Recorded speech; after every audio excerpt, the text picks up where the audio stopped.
താഴെ നിന്ന് ചരിത്രം എഴുതാനുള്ള ഒരു ശ്രമം, ദേശത്തിൻ്റെ ചരിത്രം എഴുതാനുള്ള ശ്രമം, ദേശത്തിൻ്റെ എത്നോഗ്രഫിയെ അവതരിപ്പിക്കാനുള്ള ഒരു ശ്രമം ഒക്കെ മലയാള നോവലിൽ കഴിഞ്ഞൊരു കാൽനൂറ്റാണ്ടെങ്കിലായിട്ട് കാണാൻ പറ്റും. അതിൻ്റെ ഒരു തുടർച്ചയിൽ തന്നെയാണ് കാട്ടൂർ കടവ് നിലനിൽക്കുകയും ചെയ്യുന്നത്. അതിൻ്റെ ശീർഷകത്തിൽ തന്നെ സൂചിപ്പിക്കുന്നത് പോലെ ഒരു സ്ഥലത്തിൻ്റെ കഥയാണത്.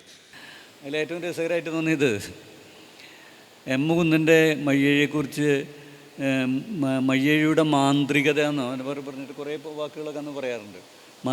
മയ്യഴിയുടെ ഒരു മാസ്മരിക ലോകം, ഒരു അവിടെ മറ്റ് രണ്ടാമത്തെ നോവലിൽ ഒരു മാന്ത്രികനായിട്ടുള്ള ഔസപ്പച്ചനോ മറ്റോ വരുന്നില്ല. അപ്പോൾ ദൈവത്തിൻ്റെ വികൃതികളിലൊക്കെ തന്നെ അതൊക്കെ വെച്ചിട്ട് എം കുന്നിൻ്റെ ചേട്ടനായിട്ടുള്ള നല്ല പ്രശസ്തനായിട്ടുള്ള കഥാകൃത്താണ് അദ്ദേഹം, എം രാഘവനോട് ചെന്ന് ചോദിച്ചു, എന്താണ് നിങ്ങൾ ഈ മയ്യഴിയുടെ മാസ്മരിക ലോകത്തെക്കുറിച്ചൊക്കെ എങ്ങനെയാണ് അതിൻ്റെ കാരണം എന്നൊക്കെ ചോദിച്ചപ്പോൾ അദ്ദേഹം പറഞ്ഞതെന്ന് വെച്ച് കഴിഞ്ഞാൽ, മയ്യഴിക്ക് നിങ്ങൾ കാണുന്ന ആ ഒരു പ്രത്യേകതയൊക്കെ തന്നെ മുകുന്ദൻ ഉണ്ടാക്കിയതാണ്. അദ്ദേഹം മുകുന്ദൻ ഉണ്ടാക്കിയതാണ്. പക്ഷേ ഒരു എഴുത്തുകാരൻ അത് ഉണ്ടാക്കാൻ പറ്റില്ല എന്ന് ഉറപ്പാണ്. പക്ഷെ അത് മുകുന്ദനാണ് കണ്ടെടുക്കുന്നത്, അതാണ് അതിൻ്റെ പ്രത്യേകത. അങ്ങനെ കണ്ടെടുക്കാൻ ശ്രമിച്ചു കഴിഞ്ഞാൽ ഏതൊരു ദേശത്തിനും അതിൻ്റേതായിട്ടുള്ള ചില സ്വഭാവവിശേഷങ്ങളുണ്ടാവും.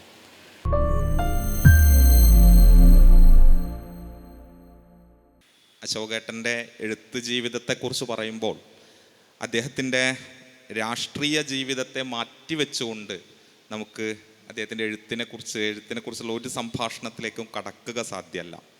ഒരേ സമയം ഒരു രാഷ്ട്രീയ ജീവിയായും എഴുത്തുകാരനായും വേണമെങ്കിൽ രണ്ട് ലോകങ്ങളിൽ ഒരേ സമയം വ്യാപരിക്കുന്ന അപൂർവ വ്യക്തിത്വങ്ങളിൽ ഒരാളാണ് അശോകൻ ചെരുവിൽ. രാഷ്ട്രീയ പ്രവർത്തകരായ എഴുത്തുകാർ മലയാളത്തിൽ അപൂർവമൊന്നുമല്ല. മലയാള സാഹിത്യം അതിൻ്റെ ആധുനിക ഘട്ടത്തിലേക്ക് പ്രവേശിക്കുന്ന സന്ദർഭം തൊട്ട് തന്നെ രാഷ്ട്രീയ പ്രവർത്തകരായ എഴുത്തുകാരെ നമുക്ക് കാണുക സാധ്യവുമാണ്. പക്ഷേ ഒരേ സമയം രാഷ്ട്രീയ പ്രവർത്തകനായിരിക്കുകയും എഴുത്തിൽ അനിഷേധ്യമായൊരു ഒരു സ്ഥാനം നേടുകയും ചെയ്ത എഴുത്തുകാരുടെ എണ്ണം മലയാളത്തിൽ നോക്കുകയാണെങ്കിൽ അപൂർവം ചിലർ മാത്രമേ ഉണ്ടാവുള്ളൂ. ഒരു ചെറുകാടോ അങ്ങനെ 1-2 പേരെ മാത്രമേ നമുക്ക് ചൂണ്ടിക്കാണിക്കാൻ കഴിയുള്ളൂ. മറ്റുള്ള പൊതുവേ ഇടതുപക്ഷ രാഷ്ട്രീയത്തിൻ്റെ ഭാഗമായി നിൽക്കുന്ന എഴുത്തുകാരിൽ പൊതുവേ കണ്ടുവരുന്നത് 2 നിലയിലുള്ള നിലപാടാണെന്ന് വേണമെങ്കിൽ പറയാം. അവരുടെ എഴുത്തിൽ ഒന്നുകിൽ പാർട്ടി സാഹിത്യം, പ്രചരണ സാഹിത്യം എന്നൊക്കെ ഒരു കാലത്ത് വിളിക്കപ്പെട്ടിരുന്ന നിലയിൽ അത് തെറ്റായ അല്ലെങ്കിൽ മോശമായ ഒരു പ്രവണതയാണ് എന്നൊരർത്ഥമേ ഇവിടെ ഇല്ല. മറിച്ച് പ്രചരണ സാഹിത്യം എന്ന് വിശേഷിപ്പിക്കപ്പെടുന്ന നിലയിലുള്ള ഫ്ലാറ്റായ രചനകൾ നിർവഹിക്കുന്നവരായി ഒരു കൂട്ടരുണ്ട്. മറ്റൊരു നിലയിൽ ഇടതുപക്ഷ രാഷ്ട്രീയത്തെ നിരന്തരം വിമർശിച്ചുകൊണ്ടിരിക്കുന്ന, ക്രിട്ടിക്കലായ ഒരു പൊസിഷൻ സ്വീകരിക്കുന്ന മറ്റൊരു ധാരയും നമുക്ക് കാണാൻ പറ്റും. ഇതല്ലാതെ രാഷ്ട്രീയ പ്രവർത്തകനായി ഇരുന്നുകൊണ്ട് തന്നെ മുഖ്യധാര സാഹിത്യത്തിലെ അനിഷേധ്യ സ്ഥാനമായി വളർന്ന എഴുത്തുകാർ വളരെ അപൂർവമാണ് എന്ന് വേണമെങ്കിൽ കരുതാം. അതിനൊരു പ്രശ്നം കൂടിയുണ്ടെന്നാണ് എനിക്ക് തോന്നുന്നത്. കാരണം എഴുത്തും സാഹിത്യവും ഒരർത്ഥത്തിൽ 2 മണ്ഡലങ്ങളാണ് എന്ന് വേണമെങ്കിൽ പറയാം. എഴുത്തും രാഷ്ട്രീയവും. രാഷ്ട്രീയം എന്നത്, പ്രത്യേകിച്ചും ദൈനംദിന രാഷ്ട്രീയം എന്നുള്ളത് പലപ്പോഴും വിലപേശലുകളുടെയോ ഒത്തുതീർപ്പുകളുടെയോ കൂടി മണ്ഡലമാണ്. അതൊരു തെറ്റല്ല. അങ്ങനെ മാത്രമേ രാഷ്ട്രീയ പ്രവർത്തനത്തിൽ ഏർപ്പെടാൻ കഴിയുള്ളൂ. പൂർണ്ണ ആദർശവൽക്കരിക്കപ്പെട്ട ഒരു രാഷ്ട്രീയ മണ്ഡലം എന്നത് നിലവിലില്ല. വർത്തമാന സാമൂഹ്യ അധികാര ഘടനയോട് പല നിലയിൽ വിലപേശൽ നടത്തിയും അതിനോട് ചിലപ്പോഴൊക്കെ ഒത്തുതീർപ്പിൽ ഏർപ്പെട്ടുകൊണ്ടും ചിലപ്പോൾ ചരിത്രത്തിൽ തെറ്റെന്ന് കുറേ കഴിഞ്ഞ് തിരിഞ്ഞു നോക്കുമ്പോൾ തോന്നാൻ സാധ്യതയുള്ള ചില നിലപാടുകൾ സ്വീകരിച്ചുകൊണ്ടൊക്കെ തന്നെ രാഷ്ട്രീയത്തെ നമുക്ക് മുൻപോട്ട് ചലിപ്പിക്കാൻ കഴിയുള്ളൂ. അതേസമയം എഴുത്താവട്ടെ ഒരു ആദർശാത്മകമായ മണ്ഡലത്തെ അത് സ്വപ്നം കാണുന്നുമുണ്ട്. അതുകൊണ്ടാണ് വൈലോപ്പിള്ളി ഈ സൗവർണ പ്രതിപക്ഷം എന്ന് എഴുത്തുകാരെ വിശാലാർത്ഥത്തിൽ വിശേഷിപ്പിക്കുന്നത്. എല്ലാ സമയവും സൗവർണ പ്രതിപക്ഷമായി നിൽക്കാനാണ് എഴുത്ത് ആഗ്രഹിക്കുന്നത്. ആ നിലയിൽ എഴുത്തും രാഷ്ട്രീയവും വ്യത്യസ്തമായ 2 സംവർഗങ്ങളാണ് എന്ന് സാമാന്യമായിട്ട് പറഞ്ഞാൽ തെറ്റില്ല. അശോകേട്ടൻ്റെ പ്രാഥമിക പ്രസക്തി ഈ 2നും ഇടയിലുള്ള വിടവിനെ അദ്ദേഹം തൻ്റെ സർഗജീവിതം കൊണ്ട് പരിഹരിക്കുന്നു, അല്ലെങ്കിൽ അതിൽ ഇടപെടുന്നു എന്നുള്ളത് കൂടിയാണ് ആമുഖമായിട്ടൊന്ന് പറഞ്ഞോട്ടെ. ഞാൻ കാട്ടൂർ കടവിലേക്ക് വരാം. അപ്പം നേരത്തെ EV രാമകൃഷ്ണൻ മാഷ് നേരത്തെ സെഷനിൽ അവസാനിപ്പിച്ച ഒരു പോയിന്റിൽ നിന്ന് നമുക്ക് ആരംഭിക്കാൻ തോന്നുന്നു. ദേശീയതകളും സാഹിത്യവും എന്ന ചർച്ചയുടെ അവസാനത്തിൽ അദ്ദേഹം ചൂണ്ടിക്കാണിക്കാൻ ശ്രമിച്ച ഒരു കാര്യം, വൈജാത്യങ്ങളെ അല്ലെങ്കിൽ വൈവിധ്യങ്ങളെ ഉൾക്കൊള്ളാൻ പാകത്തിന് നമ്മുടെ ഒരു അവബോധം രൂപപ്പെടുത്തിയെടുക്കുക എന്നതും ദേശീയതകൾക്ക് എല്ലാത്തിനും തന്നെ സ്വകീയമായ നിലനിൽപ്പുണ്ട് എന്ന ബോധത്തിലേക്ക് നാം ഉണരുകയും ചെയ്യുക എന്നത് വളരെ പ്രധാനമാണ് എന്നും, ഒരു വിപുലമായ ഗ്രാൻഡ് ദേശീയതയിലേക്ക് സ്വാംശീകരിക്കപ്പെടേണ്ടതല്ല പ്രാദേശികമായ സവിശേഷതകളെന്നും പറഞ്ഞുകൊണ്ടാണ് അദ്ദേഹം അവസാനിപ്പിച്ചത്. അവിടെ നിന്ന് ആരംഭിക്കാൻ തോന്നുന്നു. കഴിഞ്ഞ ഒരു 10-20 വർഷത്തെ മലയാള മലയാള നോവലിൻ്റെ ചരിത്രത്തെ സാമാന്യമായിട്ട് വിശകലനം ചെയ്യുകയാണെങ്കിൽ ഒരു പക്ഷേ EVR പറഞ്ഞൊരു കാര്യം നമ്മുടെ ബോധത്തിലേക്ക് അനുഭൂതിപരമായി കൊണ്ടുവരികയാണ് മലയാള നോവൽ ചെയ്തുകൊണ്ടിരിക്കുന്നതെന്ന് വേണമെങ്കിൽ പറയാം. താഴെ നിന്ന് ചരിത്രം എഴുതാനുള്ള ഒരു ശ്രമം, ദേശത്തിൻ്റെ ചരിത്രം എഴുതാനുള്ള ശ്രമം, ദേശത്തിൻ്റെ എത്നോഗ്രഫിയെ അവതരിപ്പിക്കാനുള്ള ഒരു ശ്രമം ഒക്കെ മലയാള നോവലിൽ കഴിഞ്ഞൊരു കാൽനൂറ്റാണ്ടെങ്കിലുമായിട്ട് കാണാൻ പറ്റും. അതിൻ്റെ ഒരു തുടർച്ചയിൽ തന്നെയാണ് കാട്ടൂർക്കടവ് നിലനിൽക്കുകയും ചെയ്യുന്നത്. അതിൻ്റെ ശീർഷകത്തിൽ തന്നെ സൂചിപ്പിക്കുന്നത് പോലെ ഒരു സ്ഥലത്തിൻ്റെ കഥയാണത്. കാട്ടൂർക്കടവ് ദേശം ചരിത്ര ആഖ്യാനം എന്നുള്ളതാണ്. ഒരു ദേശത്തിൻ്റെ കഥയാണത്, ദേശീയതയുടെ അല്ല, ദേശത്തിൻ്റെ കഥയാണ്. കീഴേ നിന്ന് ചരിത്രം രചിക്കാനുള്ള, കീഴേ നിന്നുള്ള മനുഷ്യരുടെ സാമൂഹ്യ ജീവിതത്തെ അഭിസംബോധന ചെയ്യാനുള്ള ഒരു ശ്രമമാണ് കാട്ടൂർക്കടവ് എന്ന നോവൽ എന്ന് വേണമെങ്കിൽ പറയാം. ഇതൊരു നോവലിൽ ഒതുങ്ങുന്നതല്ല. ശ്രീ അശോകൻ ചെരുവിലിൻ്റെ കഥകളിൽ പലയിടങ്ങളിലും ആവർത്തിക്കപ്പെടുന്ന ഒരു സ്ഥലസങ്കല്പം കൂടിയാണ് കാട്ടൂർക്കടവ്. അത് പൂർണ്ണമായൊരു സാങ്കല്പിക സ്ഥലമല്ല, മറിച്ച് അദ്ദേഹത്തിൻ്റെ തന്നെ സ്വദേശമാണ്. ഇങ്ങനെ തൻ്റെ സ്വദേശത്തെ കഥകളിലൂടെ വളർത്തിക്കൊണ്ടുവന്ന കാട്ടൂർക്കടവ് എന്നുള്ള ശീർഷകത്തിലുള്ള എത്രയോ കഥകൾ തന്നെ അദ്ദേഹം എഴുതിയിട്ടുണ്ട്. കഥകളിലൂടെ വളർത്തിക്കൊണ്ടുവരും, അത് നോവലിൽ എത്തിക്കുകയുമാണ് അദ്ദേഹം ചെയ്തത് എന്ന് വേണമെങ്കിൽ ആമുഖമായിട്ട് പറയാം. ഇവിടെ നിന്നാണ് എനിക്ക് ഈ ചർച്ചയുടെ ആരംഭത്തിലേക്ക് കടക്കാനുള്ളത്. അശോകനോട് ചോദിക്കാനുള്ളത്, സ്വദേശത്തേക്ക് തിരിച്ചു പോവുക, ദേശത്തിൻ്റെ സവിശേഷതകൾ അടയാളപ്പെടുത്തുക തുടങ്ങിയവ ഒരു ഒബ്സഷനായിട്ട് അശോകനെ ഒരു എന്താ പറയുക, അത് വിട്ടുപോകാത്ത ഒന്നായിട്ട് അശോകനെ പിടിമുറുക്കുന്നത് എന്തുകൊണ്ടാണ്? അതിന് രാഷ്ട്രീയമായ എന്തെങ്കിലും കാരണങ്ങൾ സ്വയം നിർവചിക്കാനുണ്ടോ എന്നൊരു ചോദ്യത്തിന് ആരംഭിക്കാൻ തോന്നുന്നു. അപ്പോൾ എനിക്ക് പ്രാഥമികമായിട്ട് പറയാനുള്ളതെന്ന് വെച്ച് കഴിഞ്ഞാൽ, എൻ്റെ അനുഭവങ്ങളുമായിട്ട് ഏറ്റവും കൂടുതൽ ബന്ധപ്പെട്ട് കിടക്കുന്ന ഒരു സ്ഥലം നമുക്ക് ഒരു എഴുതുമ്പോൾ കുറേ കൂടി നമുക്ക് എഴുതുമ്പോൾ ഒരു കോൺഫിഡൻസ്, എന്താ ഒരു തിണ്ണബലം എന്ന് പറയില്ലേ, ഏതെങ്കിലും ഒരു സ്ഥലത്ത് ഏതെങ്കിലും നമ്മുടെ അനുഭവത്തെ കേന്ദ്രീകരിച്ച് എഴുതാനായിട്ടാണ് എനിക്കിഷ്ടം. അപ്പോൾ അതിൽ പറ്റിയൊരു സ്ഥലം എന്നുള്ള നിലയിലാണ് എൻ്റെ ഗ്രാമത്തെ ഞാൻ പിന്നീട് തിരിച്ചറിഞ്ഞാണ് വാസ്തവത്തിൽ നമ്മൾ ആദ്യം എഴുതുന്ന സന്ദർഭത്തിലൊന്നും തന്നെ നമ്മുടെ ഗ്രാമം അല്ലെങ്കിൽ നമ്മൾ ജീവിച്ചിരിക്കുന്ന പ്രദേശം പോട്ടെ, നമ്മുടെ ജീവിതം അല്ലെങ്കിൽ നമ്മുടേതുപോലുള്ള ആൾക്കാരുടെ ജീവിതമൊക്കെ തന്നെ കഥയ്ക്കും സാഹിത്യത്തിനൊക്കെ അനുയോജ്യമാണോ എന്നുള്ളൊരു ആശങ്ക സ്വാഭാവികമായിട്ടുണ്ടാവുമല്ലോ. ആ ആശങ്ക എനിക്കുണ്ടായിരുന്നു. വായിക്കുന്ന കാലഘട്ടത്തിൽ അന്നാണെന്ന് വെച്ച് കഴിഞ്ഞാൽ അന്നും ഇപ്പോൾ ഇതുപോലെ ദേശത്തെ കേന്ദ്രീകരിച്ചിട്ടുള്ള പഠനങ്ങളും മറ്റു പരിശോധനകളൊന്നും ഇല്ലെങ്കിൽ പോലും ഒട്ടുമിക്കവാറും സാഹിത്യ സൃഷ്ടികളിൽ ദേശം ഒരു വളരെ ശക്തിയായി വന്നിരുന്നു. വാസ്തവത്തിൽ അതാണ് എന്നെ ഏറ്റവും അധികം ആകർഷിച്ചത്. ഉദാഹരണത്തിന് ഞാൻ ആദ്യകാലത്ത് സ്കൂളിൽ പഠിക്കുന്ന കാലഘട്ടത്തിൽ ഹൈസ്കൂളിലൊക്കെ എത്തിയിട്ട് ഒരു ഗൗരവത്തോടു കൂടി ഒരു വായന തുടങ്ങുമ്പോൾ കാലത്താണ് ഈ മാതൃഭൂമിയായ ചുവപ്പിൽ മയ്യഴിപ്പുഴയുടെ തീരങ്ങളിൽ പോലുള്ള നോവലുകൾ വരുന്നത്.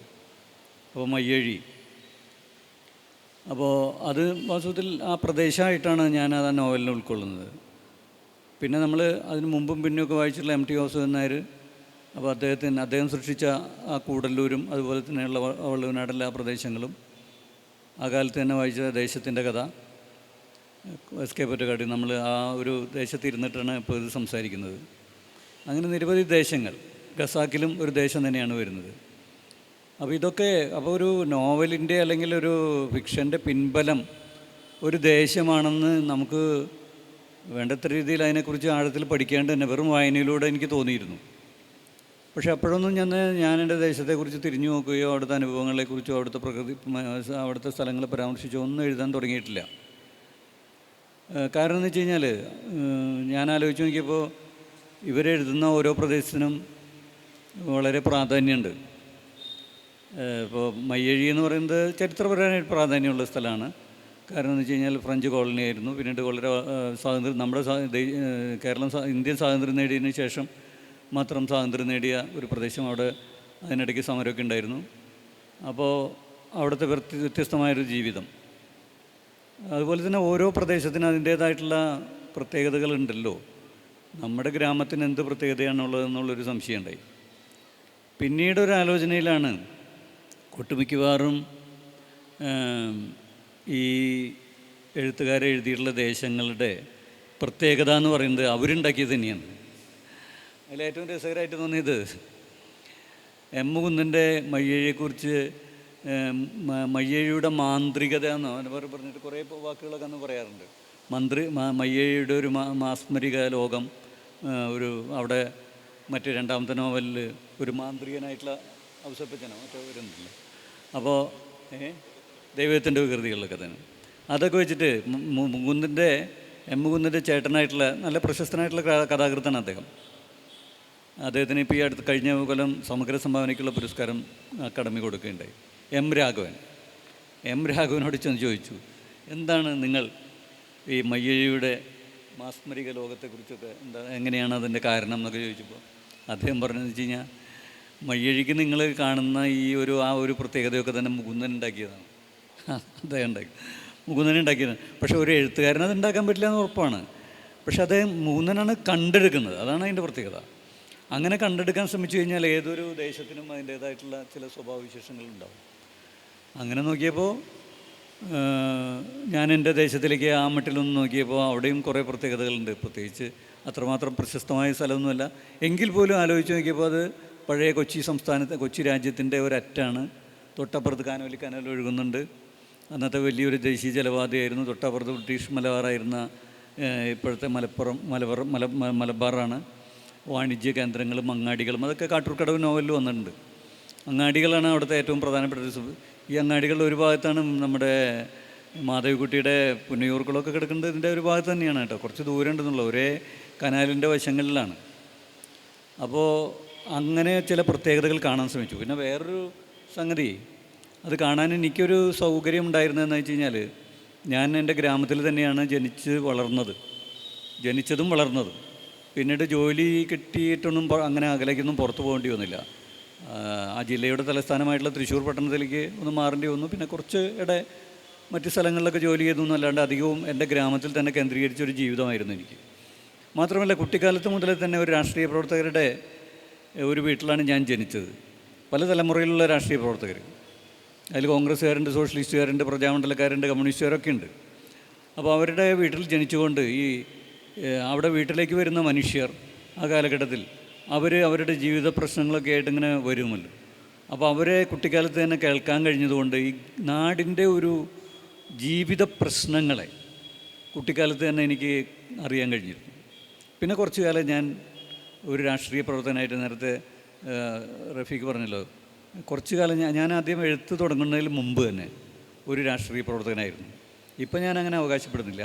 പക്ഷേ ഒരു 10 കൊല്ലത്തോളം നാട്ടിൽ ഒരു യുവജന രാഷ്ട്രീയ പ്രവർത്തകനായിട്ട് ആക്റ്റീവായിട്ട് നടന്നതിന് ശേഷമാണ് പിന്നീടാണ് ഞാൻ എഴുത്തിലേക്ക് വരുന്നത്. അല്ലാണ്ട് രണ്ട് സമാന്തരമായിട്ട് വരുന്നത്, അല്ലെങ്കിൽ ഒരെണ്ണം കഴിഞ്ഞിട്ട് എഴുത്തിന് ശേഷം രാഷ്ട്രീയത്തിലേക്ക് വന്ന ആളല്ല. രാഷ്ട്രീയ പ്രവർത്തകനായിട്ട് പിന്നെ എന്തോ ഒരു വഴിത്തിരിവുണ്ടായിരുന്നു.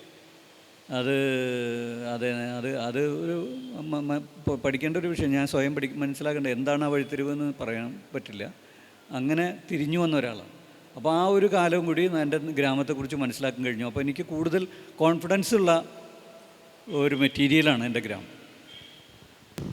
ഞാൻ ഇതിൻ്റെ ഒരു ആഖ്യാന സ്വഭാവത്തിലേക്ക് വന്നാൽ, ദിമിത്രി കെ എന്ന എഴുത്തുകാരൻ, ഈ ഒരേ വ്യക്തിത്വം തന്നെ വേണമെങ്കിൽ ഒരു ആൾട്ടർ ഈഗോ, കെ എന്ന എഴുത്തുകാരൻ്റെ ഒരു ആൾട്ടർ ഈഗോ ആയിട്ടാണ് ദിമിത്രി നിൽക്കുന്നതെന്ന് പറയാം. എങ്ങനെ രണ്ട് പേരിൽ അപരത്തിൻ്റെ സാന്നിധ്യം എന്ന് പറയുന്നത് അശോകൻ്റെ കഥകളിൽ ഉടനീളം തുടരുന്നത്. എനിക്ക് വ്യക്തിപരമായി ഏറെ ഇഷ്ടപ്പെട്ട ഒരു കഥയാണ് പുഴവക്കത്തെ കൗങ്ങിൻ തോട്ടങ്ങൾ എന്ന് പറയുന്നത്. ആ കഥയാവട്ടെ, അതല്ലെങ്കിൽ ഒട്ടുമിക്ക കഥകളിലും തൻ്റെ ഒരു അപരത്തിൻ്റെ ഒരു സാന്നിധ്യം എപ്പോഴും ഉണ്ടാവും. അതിൻ്റെ തുടർച്ചയിലാണ് എന്ന് തോന്നുന്നു എനിക്ക് ഇതിൻ്റെ ആഖ്യാന ഘടനയും രൂപപ്പെട്ടു വന്നിട്ടുള്ളത്. താനല്ലാത്തൊരു ലോകത്തെ അപ്പുറത്ത് നിർത്തിയിട്ട് അതുമായിട്ടുള്ളൊരു വിനിമയമായിട്ടാണ് പലപ്പോഴും അശോകട്ടൻ കഥ എഴുതാറുള്ളത്. ഇത് ഈ നേരത്തെ പറഞ്ഞ പോലെ രാഷ്ട്രീയവും സർഗജീവിതവും തമ്മിലുള്ള ഒരു വൈരുദ്ധ്യത്തെ പരിഹരിക്കാനുള്ള ശ്രമത്തിൻ്റെ ഭാഗമായി അങ്ങനെ ഒരു സങ്കേതത്തിൽ എത്തിച്ചേർന്നതാണോ എന്നാണ് എനിക്കൊന്ന് ഉന്നയിക്കാനുള്ള ഒരു ചോദ്യം. അതൊരു പക്ഷേ എഴുത്തുകാരൻ എന്നുള്ള നിലയിൽ എഴുത്തുകാരൻ എന്നുള്ളൊരു ജീവി വിഭാഗത്തെ എടുത്ത് പരിശോധിക്കുകയാണെങ്കിൽ, അതൊരു കേരളത്തെ സംബന്ധിച്ചിടത്തോളം ഏറ്റവും അടിത്തട്ടിൽ നിന്ന് വരുന്ന ആളായാൽ പോലും അതൊരു മധ്യവർഗ തലത്തിലേക്ക് മാറേണ്ടി വരുന്നുണ്ട്. കാരണം അത് എഴുത്തിൻ്റെ ഒരു സാംസ്കാരിക വ്യവസ്ഥാപിത ലോകം സൃഷ്ടിച്ചിട്ടുള്ളത് അങ്ങനെയാണ്. നിങ്ങളൊരു മധ്യവർഗ ജീവിതത്തിലേക്ക് വന്നാൽ മാത്രമേ നിങ്ങൾക്ക് എഴുതാൻ കഴിയുള്ളൂ എന്നുള്ളൊരു പ്രശ്നമുണ്ട്. ഞാനങ്ങനെ ഉപരിതലത്തിലും അല്ല മധ്യതലത്തിലും അല്ല, എങ്കിൽ പോലും സമൂഹത്തിൽ എൻ്റെ ഗ്രാമത്തെയൊക്കെ അപേക്ഷിച്ച് വരുന്നതെന്ന് വെച്ച് കഴിഞ്ഞാൽ, ഞാൻ പറഞ്ഞല്ലോ ഒരു രാഷ്ട്രീയ പ്രവർത്തകരുടെ കുടുംബം എന്ന് പറഞ്ഞു കഴിഞ്ഞാൽ അതിന് താഴെത്തട്ടിലാണ് മനുഷ്യരൊക്കെ. അപ്പോൾ അവരുടെ ഇടയിൽ പ്രവർത്തിക്കുന്ന ഒരു രാഷ്ട്രീയ പ്രവർത്തകൻ എന്നുള്ള നിലയ്ക്ക് തന്നെ അവർക്കൊപ്പവും അതോടൊപ്പം തന്നെ വേറൊരു തലത്തിലുള്ള മാനസികമായ സാംസ്കാരിക ലോകങ്ങളും സംരക്ഷിച്ചുകൊണ്ടാണ് ഓരോരുത്തരും പ്രവർത്തിച്ചുകൊണ്ടിരിക്കുന്നത്. അതൊരു പ്രധാനപ്പെട്ട പ്രശ്നമായിട്ട് തോന്നുന്നു. അപ്പോൾ ആ ഒരു സംഗതി എൻ്റെ എഴുത്തുകാരൻ എന്നുള്ള നിലയിൽ എൻ്റെ ജീവിതത്തിൽ തന്നെ ഉണ്ടായിരിക്കാം, എല്ലാ വ്യക്തികളുടെയും ജീവിതത്തിൽ ഉണ്ടായിരിക്കാം ഇത്തരത്തിലുള്ള ദ്വന്ദ്വം. ഇപ്പോൾ ഈ ദിമിത്രി എന്ന് പറയുന്ന കഥാപാത്രത്തെ ഞാൻ കണ്ടെടുക്കുന്നത് അത് അവസാനം ആ നോവലിൽ തന്നെ ഒരു സംശയാസ്പദമായ രീതിയിൽ ചിത്രീകരിക്കുന്നുണ്ട്, ഇത് രണ്ടും ഒരാളാണോ എന്ന്. കാരണം രണ്ട് കഥാപാത്രങ്ങളാണുള്ളത്, കെ എന്ന് പറയുന്ന എഴുത്തുകാരനും മറ്റൊന്ന് ദിമിത്രി എന്ന് പറയുന്ന അദ്ദേഹത്തിൻ്റെ നിരന്തരമായ വിമർശകനായിട്ടുള്ള ഒരാളും. ധാരാളം വിമർശകരെ ഈ കെ എന്നുള്ള എഴുത്തുകാരൻ അഭിമുഖീകരിക്കുന്നുണ്ടെങ്കിൽ പോലും ദിമിത്രി എന്ന് പറയുന്ന അയാളുടെ നാട്ടുകാരനായിട്ടുള്ള വിമർശകനെ അയാൾക്ക് നേരിട്ട് കാണാൻ കഴിയാത്ത ആ വിമർശകനെ അദ്ദേഹം ഭയപ്പെടുകയും അങ്ങേയറ്റം ശ്രദ്ധിക്കുകയും ചെയ്യുന്നുണ്ട്. അത് ഉള്ളിൽ നിന്ന് വരുന്നതാണോ പുറത്തു നിന്നുള്ളതാണോ എന്നുള്ളൊരു സംശയം തീർച്ചയായിട്ടും നോവലിൽ സൃഷ്ടിക്കപ്പെടുന്നുണ്ടെന്ന് എനിക്ക് തോന്നുന്നു. തീർച്ചയായിട്ടും അത് തന്നെയാണ്, രണ്ടും ഒന്നാണ്. ഇപ്പോൾ ഒരാൾ അതിൽ സംശുദ്ധനായിട്ടുള്ള എൻ്റെ ഒരു ജീവിതാവസ്ഥയൊക്കെ ചിത്രീകരിക്കുന്ന പ്രതിഫലനമുള്ളൊരു കഥാപാത്രം എന്ന് പറയുമ്പോൾ കെ എന്ന എഴുത്തുകാരൻ എന്ന് പറയുമ്പോൾ അയാൾ കൈക്കൂലിയില്ലാത്ത ആളാണ്, വളരെ സത്യസന്ധനാണ്, വളരെയേറെ മാന്യനാണ്, സമൂഹത്തിൻ്റെ മുമ്പാകെ വളരെ അംഗീകാരം നേടിയെന്നൊക്കെ പറയുമ്പോൾ അതൊരു കൃത്രിമമായിട്ടുള്ളൊരു സംഗതിയല്ലേ? അങ്ങേയറ്റം അദ്ദേഹം ആത്മാവിൽ സ്വീകരിച്ചതാണോ? അദ്ദേഹം അതിൽ മുഴുകി നിൽക്കുന്നതാണോ? അതിനോടൊക്കെ തന്നെ അദ്ദേഹം സത്യസന്ധമായ സമീപനമാണോ സ്വീകരിക്കുന്നത്? തൻ്റെ സത്യസന്ധതകളോട് അദ്ദേഹം സത്യസന്ധമായിട്ടാണോ നിൽക്കുന്നത് എന്നുള്ളൊരു സംഗതി വരും. മറുപുറത്ത് അങ്ങേയറ്റം അരാജക ജീവിതം നയിക്കുകയും അങ്ങേയറ്റം തെറ്റുകൾ ചെയ്യുകയും ചെയ്യുന്ന ആ മനുഷ്യൻ കുറേയൊക്കെ സത്യസന്ധനാണ് അയാൾ ചെയ്തുകൊണ്ടിരിക്കുന്ന കാര്യങ്ങളോട്. ഇത് രണ്ടും കൂടിക്കലരുമ്പോഴാണ് ആ ഒരു കഥാപാത്രമായി മാറുന്നതെന്നാണ് എനിക്ക് തോന്നുന്നത്. ഒരേ കഥാപാത്രത്തിൻ്റെ ഇരുമുഖങ്ങൾ എന്ന് വേണമെങ്കിൽ പറയാൻ തോന്നില്ലേ. അപ്പം നേരത്തെ പറഞ്ഞതിൻ്റെ തുടർച്ചയിൽ എനിക്ക് മറ്റൊരു സവിശേഷത തോന്നിയത് ഇതിൽ ചരിത്രത്തെ ട്രീറ്റ് ചെയ്തൊരു രീതിയാണ്. പെട്ടെന്ന് ഓർമ്മ വരുന്നത് ഇതിലൊരു സന്ദർഭം അശോകനെ എഴുതുന്നുണ്ട്. 1956 തിരുക്കൊച്ചി സ്റ്റേറ്റ് സമ്മേളനം കഴിഞ്ഞിട്ട് തിരിച്ചു വന്ന രാജശേഖരൻ എന്ന് പറയുന്ന കഥാപാത്രം ഓർത്തെടുക്കുന്ന ഒരൊറ്റ സംഭാഷണ ശകലാണ്. അവിടെ ദേശീയ ബുർഷ്വാസിയുമായിട്ട് ഐക്യം വേണോ എന്ന ചർച്ച വരുമ്പോൾ അശോകൻ അവിടെ എഴുതുന്നത് പറവൂർ ടി കെ നാരായണൻ അദ്ദേഹത്തിൻ്റെ കോൺഗ്രസ് പാർട്ടിയെ തന്നെയാണോ ഉദ്ദേശിച്ചത് എന്ന് ശൂരനാട്ട് നിന്നുള്ള ഒരു സഖാവ് കരഞ്ഞുകൊണ്ട് ചോദിച്ചു. അത്രയേ ഉള്ളൂ, ഒരൊറ്റ വാചകമേ ഉള്ളൂ. പക്ഷെ അതിന് പുറകിൽ അലയടിച്ച് വലിയൊരു ചരിത്രം നിൽക്കുന്നുണ്ട്. ശൂരനാട്ട് കലാപം, ശൂരനാട് എന്ന് പറയുന്ന ഒരു ദേശം തന്നെ ഇനി വേണ്ട എന്ന അന്നത്തെ തിരുക്കൊച്ചി മുഖ്യമന്ത്രിയുടെ പ്രസ്താവന, അങ്ങനെ പല കാര്യങ്ങൾ, അവിടെ നടന്ന പീഡനങ്ങൾ, കലാപങ്ങളൊക്കെ അതിൻ്റെ പുറകിൽ നിൽക്കുന്നുണ്ട്. അപ്പം ഇങ്ങനെ ചരിത്രത്തെ വളരെ സട്ടിലായിട്ട് ഉൾക്കൊള്ളിക്കുന്ന ഒരു രീതി ഒരു ഭാഗത്തുണ്ട്, മറുഭാഗത്ത് വിശദാംശങ്ങളോടുകൂടി ചരിത്രം വിവരിക്കുന്ന രീതിയുണ്ട്. ഇങ്ങനെ ചരിത്രത്തെ എങ്ങനെയാണ് ഈ കാട്ടൂർക്കടവ് എന്ന് പറയുന്ന നോവൽ ട്രീറ്റ് ചെയ്തതിനെ സ്വയം അശോകേട്ടൻ കാണുന്നതെന്നൊന്ന് അറിഞ്ഞാൽ കൊള്ളാമെന്നുണ്ടായിരുന്നു. ചരിത്രത്തെയാണ് ഞാനവിടെ പൊളിറ്റിക്സായിട്ട് സ്വീകരിക്കുന്നത്. ഞാനിപ്പോൾ ഒരു രാഷ്ട്രീയ പ്രവർത്തകനാണ്, അല്ലെങ്കിൽ രാഷ്ട്രീയ പ്രവർത്തകൻ പക്ഷത്ത് നിൽക്കുന്ന ആളാണെന്ന് പറഞ്ഞു കഴിഞ്ഞാൽ വാസ്തവത്തിൽ എൻ്റെ ഒരു മെറ്റീരിയലാണ് പൊളിറ്റിക്സ്. കാരണം ഒരു കാര്യം എന്താണെന്ന് വെച്ച് കഴിഞ്ഞാൽ ഞാൻ കുറേ കാലം അവിടെ ഉണ്ടായിരുന്ന ആളാണ്. എന്ന് വെച്ച് കഴിഞ്ഞാൽ ഓർമ്മകൾ ആരംഭിക്കുന്ന കാലം മുതലേ തന്നെ പറയാം. അതായത് തിരിച്ചറിവുണ്ടാകുന്ന കാലം മുതൽ, അതായത് ശിശുവായിരിക്കുന്ന കാലം മുതലേ തന്നെ ഞാൻ അപ്പോൾ രാഷ്ട്രീയ ലോകത്തുണ്ട്. കാരണം എന്ന് വെച്ച് കഴിഞ്ഞാൽ എൻ്റെ ഓർമ്മകൾ ഒക്കെ തന്നെ അതുമായി ബന്ധപ്പെട്ടിട്ടുള്ളതാണ്. അപ്പോൾ ഒരാളെ സൃഷ്ടിക്കുന്നത് ഇപ്പം MT വാസുദേവൻ നായരെ കൂടലിരുന്ന ഒരു വീട്ടിൽ ഭഗവതി മച്ചിലിരിക്കുന്ന ഒരു വീട്ടിൽ തകരുന്ന ഫ്യൂഡൽ തറവാടുകൾ. അപ്പോൾ അതൊക്കെയാണ് ആ എഴുത്തുകാരനെ സൃഷ്ടിക്കുന്നത്. അദ്ദേഹത്തിൻ്റെ സൗന്ദര്യ സങ്കല്പങ്ങൾ, അദ്ദേഹത്തിൻ്റെ പ്രണയം, ലോകത്തെക്കുറിച്ചുള്ള അദ്ദേഹത്തിൻ്റെ കാഴ്ചപ്പാടുകളൊക്കെ അവിടെ നിന്നാണല്ലോ സൃഷ്ടിക്കുന്നത്. അവിടെ നിന്ന് അദ്ദേഹം മാറിപ്പോവുകയോ അല്ലെങ്കിൽ എങ്ങനെ പോയാലും അവിടെ നിന്നാണ് അദ്ദേഹം ആരംഭിക്കുന്നത്. ഇതുപോലെ ഞാൻ ആരംഭിക്കുന്നത് വാസ്തവത്തിൽ പറഞ്ഞു കഴിഞ്ഞാൽ കമ്മ്യൂണിസ്റ്റ് പാർട്ടിയുടെ പിളർപ്പില്ലെന്നാണെന്ന് പറയാം. എനിക്ക് യാതൊരു പങ്കുമില്ല. കാരണം എന്ന് വെച്ച് കഴിഞ്ഞാൽ എനിക്കന്ന് വളരെ കുറച്ച് വയസ്സേ ഉള്ളൂ, ഒരു 5-6 വയസ്സേ ഉള്ളൂ. പക്ഷേ ആ ഒരു ചരിത്ര സന്ദർഭം എൻ്റെ ജീവിതത്തെ ബാധിക്കുന്നു. എൻ്റെ സങ്കടങ്ങൾ, വീട്ടിലെ സങ്കടങ്ങളാണല്ലോ നമ്മുടെ സങ്കടങ്ങൾ കുട്ടിക്കാലത്ത്. അപ്പോൾ എൻ്റെ സങ്കടങ്ങളെ ബാധിക്കുന്നു, എൻ്റെ സന്ദേഹങ്ങളെ സൃഷ്ടിക്കുന്നു. എനിക്ക് അന്നത്തെ നിലയ്ക്ക് കഴിയാവുന്ന വിധത്തിൽ മാനസിക സംഘർഷത്തിൽ ഏർപ്പെടുന്നു. അപ്പോൾ അവിടെ നിന്ന് ആരംഭിക്കുന്നതാണ്. അപ്പോൾ ആ ഒരു ചരിത്രം എന്നുള്ളത് എൻ്റെ ചില ചരിത്രങ്ങൾ എല്ലാ ചരിത്രമൊന്നും ഞാൻ പറയുന്നില്ല, ചില ചരിത്രങ്ങൾ എൻ്റെ ആത്മാവിൻ്റെ ഭാഗമാണ്. അത് ഞാൻ കണ്ടനുഭവിച്ച ഒരു കാര്യം എന്ന് വെച്ച് കഴിഞ്ഞാൽ കമ്മ്യൂണിസ്റ്റ് പാർട്ടിയുടെ പിളർപ്പ് എന്ന് പറയുന്നത് 1964 എന്ന് പറയുന്നത് വേറെ ഒന്നുമില്ല, 62, 64 എന്ന് പറയുന്നത് ആ കാലഘട്ടത്തിലാണ് ഞാൻ കണ്ണ് തുറക്കുന്നത്, അത്രയേ ഉള്ളൂ. മറിച്ച് ഇപ്പോൾ റഫീഖ് പറഞ്ഞ 1950 സമ്മേളനം എന്ന് പറയുമ്പോൾ 48 അനുഭവങ്ങളാണ്. അത് ഞാൻ ചരിത്രത്തിൽ നിന്ന് പഠിച്ചതാണ്. കാരണം ഈ ഒരു ചരിത്രം, അതായത് ജ്വലിക്കുന്നൊരു ചരിത്രം, നേരെ കാണാൻ കഴിഞ്ഞൊരു ചരിത്രം കുട്ടിക്കാലം മുതലേ എൻ്റെ ജീവിതത്തെ ബാധിക്കുമ്പോൾ, ഒരു പ്രണയം പോലെ ബാധിക്കുമ്പോൾ, അതിന് സമാനമായ ചരിത്ര വസ്തുതകളിലേക്ക് കടക്കാൻ വളരെ എളുപ്പമുണ്ട്. ഞാൻ ചരിത്രം പഠിക്കുമ്പോൾ ഒരു ചരിത്ര പഠിതാവ് എന്നുള്ള നിലയ്ക്കല്ല, ഞാൻ ചരിത്രമൊന്നും കോളേജിൽ അങ്ങനെ ചരിത്രം പഠിച്ചിട്ടുണ്ട്, പക്ഷേ ആ രീതിയിലല്ല, ഒരു അക്കാഡമിക് വിഷയം എന്നുള്ള നിലയ്ക്കല്ല, അതൊരു വൈകാരിക എന്നുള്ള നിലയ്ക്ക്, അതൊരു മനുഷ്യൻ്റെ ജീവൽ പ്രശ്നം എന്നുള്ള നിലയ്ക്കാണ് ഞാൻ ചരിത്രത്തെ കാണുന്നത്. അതുകൊണ്ടാണ് 40-ൽ ശൂരനാട് കമ്മ്യൂണിസ്റ്റ് പാർട്ടി അന്നത്തെ പ്രശ്നം എന്താ വെച്ച് കഴിഞ്ഞാൽ സ്വാതന്ത്ര്യം നേടിക്കഴിഞ്ഞു. 64 കമ്മ്യൂണിസ്റ്റ് പാർട്ടി പിളരുന്നെങ്കിൽ പോലും ഏകദേശം 48 മുതൽ 50കൾ തുടങ്ങിയുള്ള കാലഘട്ടത്തിൽ തന്നെ രാജ്യത്തെ ഭരണവർഗത്തിലെ കോൺഗ്രസ് പാർട്ടിയുമായിട്ട് യോജിച്ച് മറ്റ് പിന്തിരിപ്പൻ കക്ഷികൾക്കെതിരായിട്ടുള്ള നിലപാട് കമ്മ്യൂണിസ്റ്റ് പാർട്ടി സ്വീകരിക്കണമെന്നുള്ളതിനെക്കുറിച്ച് ചർച്ചകൾ നടന്നിരുന്നു. അങ്ങനെ ചർച്ചകൾ നടക്കുന്ന സമയത്താണ് ഈ അത്രമാത്രം രൂക്ഷമായിട്ടുള്ള, പ്രത്യേകിച്ചും കോൺഗ്രസ് അധികാരത്തിൽ വന്നതിനെ തുടർന്ന് ഭീകരമായ മർദ്ദനങ്ങൾ ഏറ്റുവാങ്ങി ഈ സഹാക്കൾ അവിടെ നിൽക്കുന്നുണ്ട്, അവരുടെ ഒരു ചോദ്യം ഉന്നയിക്കപ്പെടുന്നത്. പക്ഷേ ഞാനത് ആ ഒരു ചരിത്ര വസ്തുത എന്നുള്ളതിലാണ് പരാമർശിച്ചത്. പക്ഷേ ചരിത്രത്തിൻ്റെ എല്ലാ വസ്തുതകളോടും നീതി പുലർത്തിക്കൊണ്ട് നമുക്ക് മുന്നോട്ട് പോകാൻ പറ്റില്ല. ചില കാര്യങ്ങൾ നമ്മൾ മുറിവുകൾ മറച്ചു വയ്ക്കണം. എത്രയോ രാഷ്ട്രീയ നേതാക്കന്മാർ തടവറകളിൽ നിന്ന് പിന്നെ അധികാരത്തിലെത്തിയിട്ടുണ്ട്. അവർ പഴയ ഗ്രഡ്ജും പഴയ വിരോധവും പഴയ രാഷ്ട്രീയ വിരോധവും ഒക്കെ കൊണ്ടു നടന്നിട്ടൊന്നുമല്ലല്ലോ അവർ മുന്നോട്ട് പോയിട്ടുള്ളത്.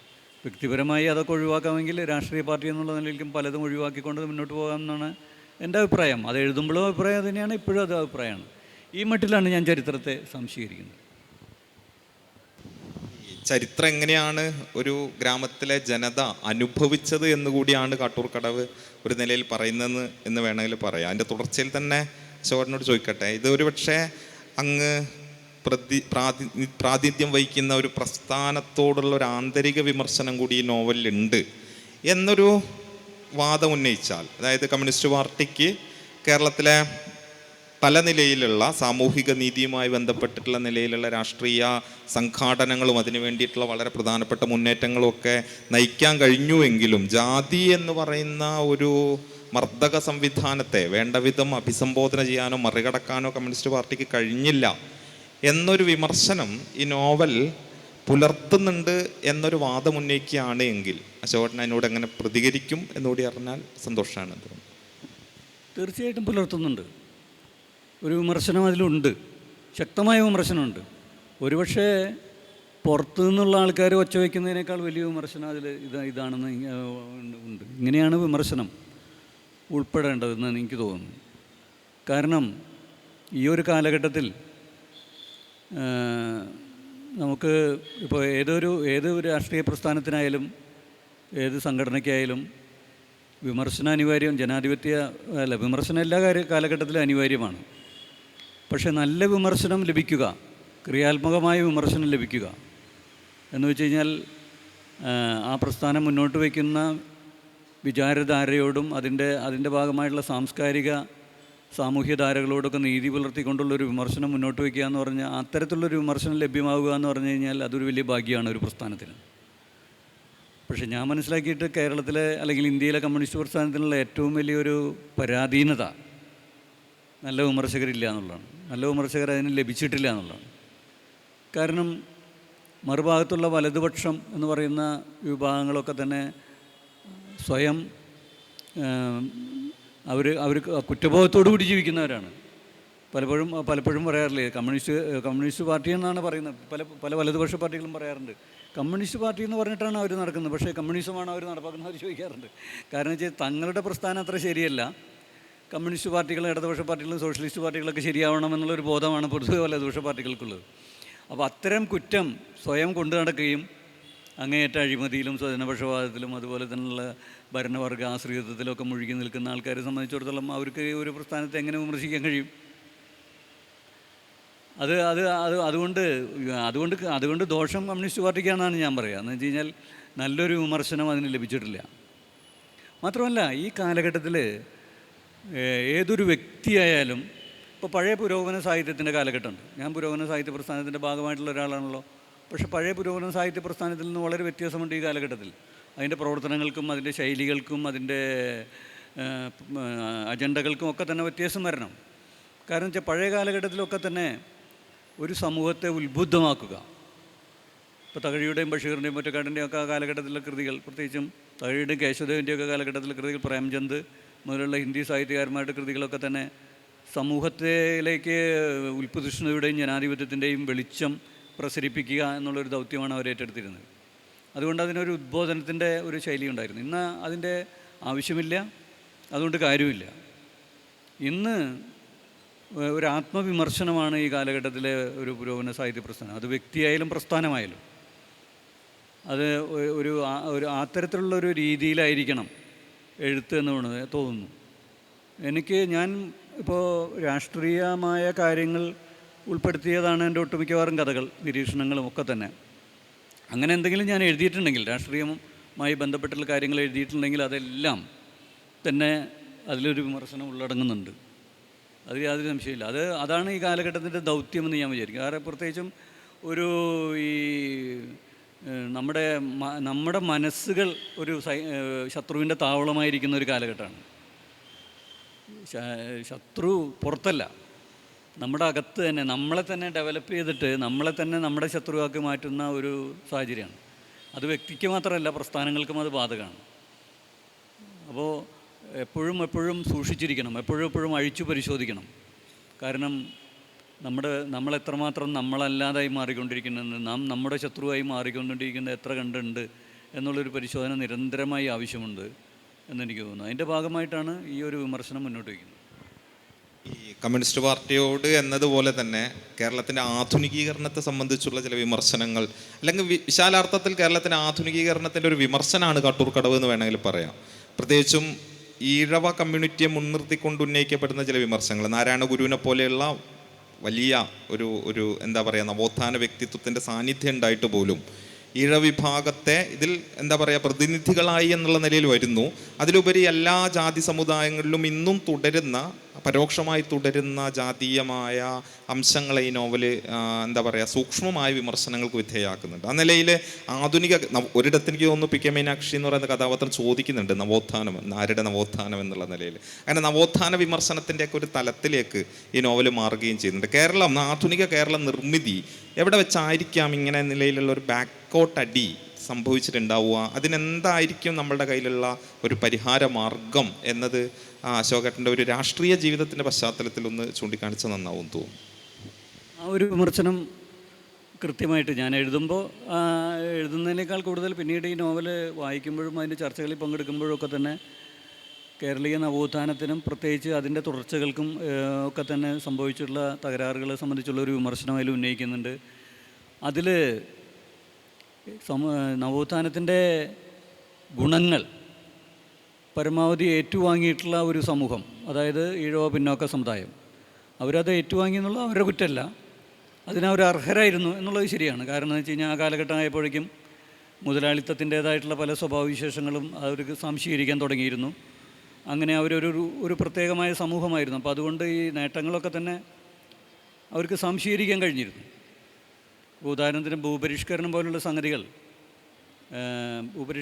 സംഗതികളുടെ നേട്ടങ്ങൾ അവർക്കാണ് കൂടുതൽ ലഭിച്ചത്. അതിന് കാരണം എന്ന് വെച്ച് കഴിഞ്ഞാൽ വേറെ ഒന്നുമല്ല, ഭൂപരിഷ്കരണം എന്ന് പറയുന്ന ഒരു സോഷ്യലിസ്റ്റ് പരിപാടിയോ കമ്മ്യൂണിസ്റ്റ് പരിപാടിയോ ഒന്നുമല്ല, മറിച്ച് അതൊരു ദേശീയ പ്രസ്ഥാനത്തിൻ്റെ കാലഘട്ടം എന്നുള്ള വേണമെങ്കിൽ മുതലാളിത്തത്തിൻ്റെ പരിപാടിയാണെന്ന് പറയാം. അവർ അന്ന് ഭൂമി കൈവശമുണ്ടായിരുന്ന ആൾക്കാർക്കാണ് ഭൂപരിഷ്കരണം മൂലം ഭൂമി കിട്ടിയത്. ദളിത് ആദിവാസി വിഭാഗങ്ങളുടെ കയ്യിൽ ഭൂമി ഉണ്ടായിരുന്നില്ല, അതുകൊണ്ട് അവർക്ക് കിട്ടിയില്ല. അപ്പോൾ അതൊരു സമഗ്രമായ പരിവർത്തനമോ അല്ലെങ്കിൽ ഒരു വർഗപരമായിട്ടുള്ള പരിപാടിയൊന്നുമല്ല, അതവിടെ നിൽക്കട്ടെ. പക്ഷെ കൂടുതൽ നേട്ടം കിട്ടിയ ഒരു സമൂഹം എന്നുള്ള നിലയ്ക്കാണ് ഞാൻ ഈ ഈഴവ പിന്നോക്ക സമുദായത്തെ ഇവിടെ വിമർശിക്കുന്നതും വിചാരണ ചെയ്യുന്നതും. കാരണം എന്ന് വെച്ച് കഴിഞ്ഞാൽ ആ നേട്ടം കേരളത്തിൻ്റെ വലിയൊരു ജനാധിപത്യവൽക്കരണത്തിൻ്റെ ഭാഗമായിട്ട് അവർക്ക് കിട്ടിയതാണ്. പക്ഷേ നിർഭാഗ്യവശാൽ ആ ജനാധിപത്യവൽക്കരണത്തെ ഒരു സാംസ്കാരികമായി ഉൾക്കൊള്ളാനോ അത് നവോത്ഥാനത്തിൻ്റെ നേട്ടം കിട്ടിയ ഒരു വിഭാഗവും അതിന് സന്നദ്ധമായിട്ടില്ല. ഈഴവ സമുദായം മാത്രമല്ല, നവോത്ഥാനത്തിൽ നേട്ടം കിട്ടിയ 2 സമുദായങ്ങളെന്ന് ഞാൻ പറയുന്നത് വെച്ച് കഴിഞ്ഞാൽ, ഒന്ന് കേരളത്തിലെ നമ്പൂതിരി സമുദായമാണ്. കാരണം മൃഗതുല്യമായ ജീവിതമാണ്. മറ്റു വിഭാഗങ്ങളൊക്കെ തന്നെ അവർക്കൊരു സാംസ്കാരികമായ ജീവിതം ഉണ്ടായിരുന്നു. ഇത് ആ കാലഘട്ടത്തിലെ വീട്ടിയുടെയും അതുപോലെ തന്നെയുള്ള, ഇപ്പം ഞാനൊരു പുസ്തകം വായിച്ചുകൊണ്ടിരിക്കുകയാണ്, നമ്മുടെ കുറൂർ ഉണ്ണി നമ്പൂതിരിപ്പാടിനെ കുറിച്ചിട്ട് ഇപ്പോൾ അക്കാഡമി ഇറക്കിയിട്ടുള്ള പുസ്തകം, കുറേ ഒരു എഡിറ്റ് ചെയ്തിട്ടുള്ള പുസ്തകമാണ്. ആ പുസ്തകമൊക്കെ അന്ന് വായിക്കുമ്പോൾ അന്നത്തെ ആ സമുദായത്തിൻ്റെ ജീവിതം എന്ന് പറയുന്നത് അങ്ങേയറ്റം അപമാനകരമായിരുന്നു. അവർ പല ആൾക്കാരും തെറ്റിദ്ധരിക്കുന്നുണ്ട്, അല്ലെങ്കിൽ അവരുടെ പിൻഗാമികളൊക്കെ വന്ന് തെറ്റിദ്ധരിക്കുന്നുണ്ട് അത് പഴയ നല്ല ജീവിതമായിരുന്നു എന്ന്. ഒരിക്കലുമല്ല, അഗതമ ജീവിതമായിരുന്നു. അപ്പോൾ ഈ 2 സമുദായങ്ങളാണ് ഏറ്റവും അധികം നേട്ടം ഉണ്ടാക്കിയിട്ടുള്ളത് നവോത്ഥാനം കൊണ്ട്. പക്ഷേ ഈ 2 സമുദായങ്ങളും ജനാധിപത്യവൽക്കരിക്കപ്പെട്ടില്ല. മാത്രമല്ല, പിന്നാക്ക സമുദായമാണെന്ന് വെച്ച് കഴിഞ്ഞാൽ ഏതൊരു അനീതിക്കെതിരായിട്ടാണോ തങ്ങൾ പോരാടി തങ്ങൾ അവകാശങ്ങൾ പിടിച്ചു പറ്റിയത്, ആ അനീതിയെ സാംശീകരിക്കുകയാണ് ചെയ്തത് സാംസ്കാരികമായിട്ട്. അതായത് അന്നത്തെ സവർണ ബ്രാഹ്മണിക് സമൂഹം അല്ലെങ്കിൽ മേലേക്കിടയിലുള്ള സനാതന വർണ്ണ വ്യവസ്ഥയുടെ ഭാഗമായിട്ടുള്ള അതിനെതിരായിട്ടുള്ളൊരു പോരാട്ടമായിരുന്നല്ലോ നവോത്ഥാനം. ആ നവോത്ഥാനത്തിൽ നിന്ന് ഭൗതികമായ നേട്ടങ്ങളൊക്കെ സംശീകരിച്ച് ഭൂമിയും വഴി നടക്കാനുള്ള അവകാശവും മറ്റ് ജോലിക്കും പഠിക്കാനും എല്ലാ അവകാശങ്ങളും നേടിയതിന് ശേഷം അതിൻ്റെ ഇവരെ എതിർത്തുകൊണ്ട് തോൽപ്പിക്കാൻ ശ്രമിച്ച ആ സവർണ മൂല്യങ്ങൾ സ്വയം സാംശീകരിച്ചിട്ട് പിന്നീട് നവോത്ഥാനത്തിൻ്റെ മൂല്യങ്ങൾ ലഭിക്കാത്ത ജനവിഭാഗങ്ങൾക്കെതിരായിട്ട് അടിച്ചമർത്തുകയാണ് ചെയ്യുന്നത്, അതിന് കൂട്ടുനിൽക്കുകയാണ് ചെയ്യുന്നത്. അത്തരത്തിലുള്ള ഒരു വലിയ സംഗതി കേരളത്തിൽ നടന്നുകൊണ്ടിരിക്കുന്നു. നവോത്ഥാനത്തിൻ്റെ നേട്ടങ്ങൾ നേടിയ സമൂഹങ്ങൾ അത് നേടാത്ത സമൂഹങ്ങൾക്കെതിരായിട്ടുള്ള കർശനമായിട്ടുള്ള ഒരു ആക്രമണം നടത്തിക്കൊണ്ടിരിക്കുന്നു. അപ്പോൾ അതിൻ്റെ സൂചനകൾ ഞങ്ങളുടെ കാട്ടൂർ ഗ്രാമീണ എൻ്റെ പ്രദേശത്തിൻ്റെ ജീവിതത്തിൽ എൻ്റെ മനുഷ്യന്മാരുടെ ഇടയിൽ ഒക്കെ തന്നെ സംഭവിച്ചതിൻ്റെ കാര്യങ്ങളാണ് ഞാനതിൽ. ഇനി നോവലിൻ്റെ ഒരു ആഖ്യാന സ്വഭാവത്തിലേക്ക് വരികയാണെങ്കിലേ, എനിക്ക് തോന്നിയൊരു കാര്യം, ഘടനാപരമായി ഭദ്രമല്ല ഈ നോവൽ എന്ന് വെച്ച് കഴിഞ്ഞാൽ അതൊരു വിമർശനമല്ല. ഘടനാപരമായി ഭദ്രമല്ലാതിരിക്കുക എന്നതാണ് നോവലിൻ്റെ മൗലിക സ്വഭാവം.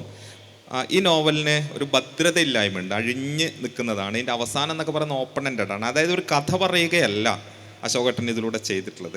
ഒരു കഥ അതിൻ്റെ വികാസ പരിണാമങ്ങൾ, അതിൻ്റെ ക്ലൈമാക്സ് തുടങ്ങിയ നമ്മുടെ സാമ്പ്രദായിക ധാരണയിലുള്ള ഒരു നോവൽ ശൈലിയെയല്ല അശോകേട്ടൻ സ്വീകരിച്ചിട്ടുള്ളത്. മറിച്ച് ഇവൻറ്റുകൾ ഇങ്ങനെ പറയുക എന്നുള്ളതാണ്. പല പല കാര്യങ്ങൾ ഇങ്ങനെ പറഞ്ഞു പോകുന്ന ഒരു ആഖ്യാന രീതിയാണ്. വലിയ നോവലുകൾക്ക് നാം കാണുന്ന നിലയിലുള്ള ഒരു ആഖ്യാന സമ്പ്രദായമാണ് അങ്ങ് സ്വീകരിച്ചിട്ടും ഉള്ളത്. ഇങ്ങനെ ഒരു ആഖ്യാന രീതി സ്വീകരിക്കുന്നത് എന്തുകൊണ്ടാണ്? ഇത് എഴുതി മുഴുമിപ്പിക്കുക എന്നൊരു പ്രൊജക്റ്റ് ഉണ്ടായിരുന്നോ, അതോ പെട്ടെന്ന് അവിടെ അവസാനിപ്പിക്കുക, അത്ര മതി എന്ന നിലയിൽ നിർത്തിയതാണോ എന്നുള്ളതാണ് എനിക്ക് ചോദിക്കാനുള്ള ഒരു കാര്യം. കാരണം ഒരു കഥയുടെ വികാസ പരിണാമങ്ങളോ അതിൻ്റെ ക്ലൈമാക്സോ അങ്ങനെയൊന്നും അല്ലാതെ നോവൽ ഇങ്ങനെ പറയേണ്ടതുണ്ട് എന്ന ബോധ്യമാണോ അശോകേട്ടൻ അങ്ങനെ ഒരു ആഖ്യാനത്തേക്ക് നയിച്ചത്? നോവലിന് മുമ്പ് കഥകളാണല്ലോ എഴുതിയിരുന്നത്. ഈ കഥകൾ എഴുതുന്ന കാലത്തും എനിക്ക് ഈ പണ്ഡിതന്മാർ പറയുന്ന ഈ പരിണാമഗുപ്തി, അതായത് ഏതെങ്കിലും തരത്തിലുള്ളൊരു അന്ത്യം അല്ലെങ്കിൽ ഏതെങ്കിലും തരത്തിലുള്ളൊരു കൺക്ലൂഷനിലെത്തുക, ഈ വക സംഗതികളോട് എനിക്ക് താല്പര്യം ഉണ്ടായിട്ടില്ല. മാത്രമല്ല, വായനക്കാരിൽ നിന്ന് ഈ ഡിറ്റക്റ്റീവ് നോവലുകൾ പോലെ വായനക്കാരിൽ നിന്ന് എന്തെങ്കിലുമൊക്കെ മറച്ചു വെച്ചിട്ട് കഥ പറയണം എന്നുള്ളൊരു ആഗ്രഹം എനിക്ക് ഒരിക്കൽ പോലും ഇല്ല. എന്തുകൊണ്ടാണ് ഉണ്ടായെന്ന് എനിക്കറിയില്ല. ഒരുപക്ഷെ എൻ്റെ വായനയുടെ ഒരു പ്രത്യേകതയാകാം, അല്ലെങ്കിൽ എൻ്റെ വീക്ഷണത്തിൻ്റെ പ്രത്യേകതയാകാം, അല്ലെങ്കിൽ മനുഷ്യജീവിതം എന്ന് പറയുന്നത് ഒരു നിരന്തരമായ പ്രക്രിയയാണ്. അതിന് വലിയ ഉയർച്ച താഴ്ചകളൊന്നുമില്ല. അല്ലെങ്കിൽ ഇടയ്ക്കിടയ്ക്ക് ഒരു കൃത്യമായ വഴിത്തിരിവുകളോ അല്ലെങ്കിൽ എവിടെയെങ്കിലും വെച്ച് അത് അവസാനിച്ച് പുതിയ അധ്യായം തുടങ്ങുകയോ ഒന്നും ചെയ്യുന്നില്ല എന്നുള്ള എൻ്റെ ഒരു ഉത്ബോധമായിരിക്കാം. എന്തായാലും കഥകളിലും ഞാൻ ആ വഴി സ്വീകരിക്കാറില്ല. മാത്രമല്ല, ഈ നോവലിൽ ഞാൻ കുറച്ചൊക്കെ ഈ കഥയിലെ കാര്യങ്ങൾ ആദ്യം തന്നെ പറയുന്നുണ്ട്. ഇതിൽ നടക്കാൻ പോകുന്ന കാര്യങ്ങൾ. വാസ്തവത്തിൽ നമ്മൾ അങ്ങനെ ഒരു ടെക്നിക്ക്, അതായത് മറച്ചു വെച്ച് പതുക്കെ അനാവരണം ചെയ്ത് വരേണ്ട അങ്ങനെ ഒരു ആകാംക്ഷഭരിതനായിട്ടുള്ള വായനക്കാരനെ അല്ല ഞാൻ പ്രതീക്ഷിക്കുന്നത്. മറിച്ച് എല്ലാം അറിയുന്ന, എന്നെപ്പോലെ തന്നെ ഈ വക കാര്യങ്ങളിലൊക്കെ തന്നെ മുഴുകിയിരിക്കുന്ന, ഇതൊക്കെ തന്നെ ചർച്ച ചെയ്യുന്ന, ഈ മട്ടിൽ അല്ലെങ്കിൽ വേറൊരു മട്ടിൽ ചർച്ച ചെയ്യുന്ന, ഇതൊക്കെ ജീവിതത്തിൻ്റെ ഒരു പ്രതിസന്ധിയായും ഒക്കെ തന്നെ പരിഗണിക്കുന്ന ഒരാളെയാണ്. അല്ലാണ്ട് ഞാൻ കുറേ കാര്യങ്ങൾ പറഞ്ഞ് അയാളെ ബോധ്യപ്പെടുത്തുകയോ ഞാൻ ഏതെങ്കിലും ഒരു പ്രത്യേക തന്ത്രത്തിലൂടെ അയാളെ ഇവിടേക്ക് കൊണ്ടുവരികയോ ഒന്നും ചെയ്യാനായിട്ട് ഞാൻ ആഗ്രഹിക്കുന്നില്ല. അത് പ്രത്യേകിച്ചും കഥയിൽ ആഗ്രഹിച്ചിട്ടില്ല, നോവലിൽ ഒട്ടും തന്നെ ആഗ്രഹിക്കുന്നില്ല. നോവൽ അതിൻ്റെ ഒരു സാധ്യത ഇല്ല എന്നാണ് ഞാൻ വിചാരിക്കുന്നത്. എവിടെയെങ്കിലും അവസാനിക്കേണ്ട ഒന്നല്ല. കാരണം അതാണ് നമ്മളിവിടെ പ്രധാനമായിട്ടും ഒരു കഥാപാത്രത്തിൻ്റെ ഒരു വളർച്ചയും വികാസവും മാത്രമേ അവിടെ സൂചിപ്പിച്ചിട്ടുള്ളൂ. പിന്നെ ആ കഥാപാത്രം കടന്നു പോകുന്ന ചരിത്ര സന്ദർഭങ്ങൾ അതിൻ്റെ പശ്ചാത്തലമായി വരുന്നു എന്നുള്ള മാത്രമുള്ളതായിട്ടുള്ളൊരു സംഗതിയാണ് അതിൽ ഉദ്ദേശിച്ചിട്ടുള്ളത്. അതുകൊണ്ടാണ് അങ്ങനെ വന്നത്. അത് എത്ര കണ്ട് വലിച്ചിട്ടുണ്ടോ എന്നുള്ളത് അറിയില്ല. ആകെ ഞാൻ വായനക്കാരുമായി സംവദിക്കാനുള്ള എൻ്റെ ഒരു ഉപാധി എന്ന് പറഞ്ഞു കഴിഞ്ഞാൽ അവർക്ക് അറിയാത്ത വാക്കുകളൊന്നും ഞാൻ കാര്യമായിട്ട് പ്രയോഗിക്കാറില്ല. കാരണം എന്ന് വെച്ച് കഴിഞ്ഞാൽ എനിക്ക് അത്രയധികം വാക്കുകൾ അറിയില്ല. എനിക്ക് അത്രമാത്രം വലിയ ഒരു വളരെ കരുതലോടുകൂടി ഉപയോഗിക്കാവുന്ന ഒരു സാഹിത്യ ഭാഷ, അതിന് ഉപയുക്തമായ ഒന്നും അറിയില്ല. പണ്ടൊക്കെ ഞാനതിനെ അറിയാത്ത വാക്കുകളൊക്കെ കഥയിലൊക്കെ ഉപയോഗിച്ചിരുന്നു. പിന്നെന്താ ചെയ്യുകയെന്ന് വെച്ച് കഴിഞ്ഞാൽ അറിയാത്ത വാക്കുകളൊക്കെ വെട്ടിക്കളയുകയും ചെയ്യാറ്. ഇപ്പോൾ അങ്ങനെയല്ല. ഇപ്പോൾ ഒരു സാധാരണ മട്ടിൽ കഥ പറഞ്ഞ് അത് മാത്രമേ വായനക്കാരനെ എനിക്കിവിടേക്ക് ആകർഷിക്കാൻ കഴിയുള്ളൂ. ഇനിയിപ്പോൾ ചില വായനക്കാർ കഠിന പദങ്ങളും സാഹിത്യ ഗൗരവമുള്ള വാക്കുകളൊക്കെ ഉള്ള വായനക്കാരെന്ന് വെച്ച് കഴിഞ്ഞാൽ എൻ്റെ നോവലിലേക്ക് അവർക്ക് അത്ര തൃപ്തിയാവാനും സാധ്യതയില്ല.